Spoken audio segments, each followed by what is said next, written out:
Life on the road is not for everyone, and everyone lives it differently. This is Interviews with Touring Techs. My name's Earl Neal. I'm a touring audio engineer, tour manager, and production manager. I've worked in the past with Toby Keith, Aerosmith, Rod Stewart, Lenny Kravitz, Patty Loveless, among many others. And I'm currently production manager for the band Perry.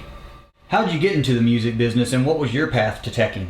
It's funny, I have a degree in aviation technology, and music was kind of my minor. I studied music production in college as well, but started mixing when I was in high school, mixing, local bands and that kind of thing, and had a small DJ company. When I was working with one of the local bands that I worked with, we were playing at a hotel in Warrensburg, Missouri, and Clint Black and Aaron Tippin's staff were all staying at the hotel, and Aaron's production manager, Tim Prince, came to me and told me that I shouldn't be mixing in hotels. I should be working out of Nashville, and he actually kind of hooked me up with my first gig, and that's how I ended up touring as my career versus working in the aviation industry. What kind of education, self or formal, have you sought out to use being a touring guy? Very little formal education. Like I said, music production was my minor in college, but everything else has been pretty much self-taught. Like I say, I started tinkering around with audio equipment and doing mixing bands and having my DJ company when I was in high school. So most everything that I've done has been self-taught. Being a veteran road guy, what do you think about the negative stigma of being called a roadie? It doesn't bother me. That term had a really negative tone back in the 70s and 80s and even into the early 90s. And it was mostly because most of the guys were, into drugs and alcohol really heavy. And a lot of them were unsavory characters. They couldn't get jobs anywhere else, and so they went to work for bands on the road because they felt like they could have their hobby as part of their job. But anymore, everybody that's out here is out here to make a living, and it's run like a business now. And that term doesn't bother me at all. I am a roadie. What do you do with your downtime on the road? Downtime on the road. Wow. There's not a lot. Even when we have our days off, being a production manager, I'm on the phone and emailing a lot. But when I do get free time, I like to play golf. I like to I like to sit at the computer. I enjoy reading and surfing the internet and that kind of thing. And then I also have two businesses at home that I'm constantly doing something for, in some way, shape, or form. So there's not a ton of real, true downtime, but that's kind of what I like to do, and do touristy things if we're someplace cool like this. Holy cow! Are you married? Have any kids? Yes, I'm married. Have a wonderful wife of 17 years now, and we have a wonderful life together, and we have three boys, twins that were hers from a previous marriage, but they're my boys too. And then we have a son together that's also basically an adult now. They're all in college or out of college. How have you juggled having a good personal life and a happy road life? That's an interesting question, because it's not just how I handle it, but I have a wife that really understands what we do. And, when she and I met, I was kind of doing this with the regional bands that I was working with, and she knew that this was what I wanted to do for a living. So, from the get-go, she's known what I was planning to do with the rest of my life, and she's been very supportive.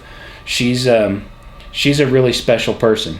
When I first met her, I knew that she was someone that I was going to spend a lot of time with the rest of my life. I didn't necessarily know that we were going to end up married, but she became a fast friend, and we had very similar interests. And I think that's important. You know, the right person on the other end makes juggling a home life a lot easier. You know, if there's somebody else to help catch the balls when you're, you know, it takes a special person back there as well. What do you do with your downtime at home?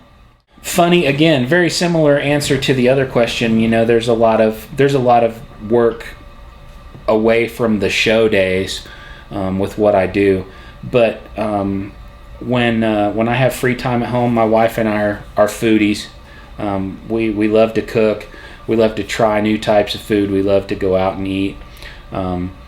But we also, like I said, we have two businesses, CRC Road Cases and Fidelity Custom Earphones, and those two businesses tie up a lot of my free time at home. But when I'm not doing those things or spending time with my wife, I love to work in my wood shop. I have a nice wood shop in my basement, and I like to build furniture, and I like to be creative. I've always been into art. I like to hand draw. I like to, freehand draw things. I painted a lot when I was younger. Don't do that stuff so much anymore and let my creativity show in my woodwork, but that's what I like to do with my downtime. What do you think it takes to be a good tech? A couple of things. I think patience. Patience is everything. Artists can be difficult at times, and they can be very indecisive.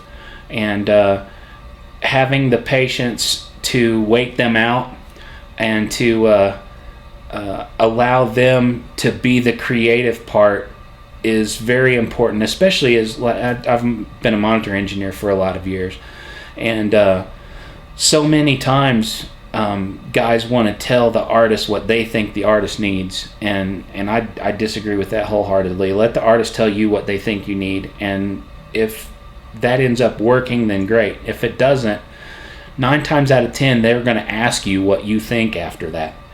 But it's always best to let them have their ideas, and because for the most part most of them can tell you what they're looking for. Secondly, outside of patience, you've got to be a good person to live with. Clean, and by clean, not just clean, but hygienic and not cluttery. You're living around, for the most part, 10 or 12 other people all the time, and if everybody's a mess, then everything's a mess all the time, and that really bugs me. I think being conscious of your surroundings and conscious of the people around you is very, very important when you're a touring tech or a musician. But patience and clean, and think about the other guys around you. I think those are probably more important than anything else to get by in what we do for a living. What advice would you give someone that wants to get into the music business? Don't be an artist. And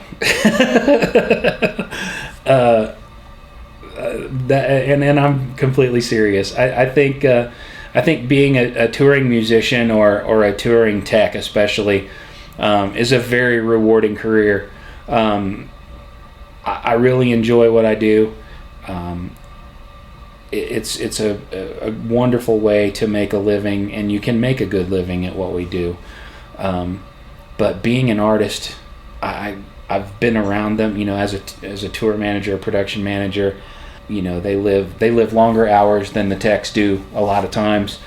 They work very hard, and they have the most difficult job. They have to be creative, and be creative in a way that makes other people want to buy the products that they're putting out. Once that makes radio want to play their music. And in this market, in this day and age, it's difficult, very, very difficult. That's my best advice. Don't try to be an artist. If you want to be a tech, be good at what you do and work hard. If you're good at what you do and you work hard, people will notice and you'll stay busy for the rest of your life. What do you love about being a touring tech? The travel. I really do love the travel. I enjoy seeing new places. I've been doing this 20 some odd years. This is the first time I've ever been to Banff. Been through here at night on a bus, but never been here when you could really see how beautiful it is. I mean, who could not enjoy that? Even just sitting in a room, talking with friends and having that in the background, just a wonderful time. I love the travel and I love the work. It's long hours and it's difficult at times, but it's very rewarding. And when the show goes off and the start of the show, the crowd pumping, the adrenaline, that's what I live for. And still to this day, every night right before the show starts, you get that little flutter and you get goosebumps sometimes if the crowd's crazy wild. And those are the things you live for, and that's what I enjoy and love the most about what I do.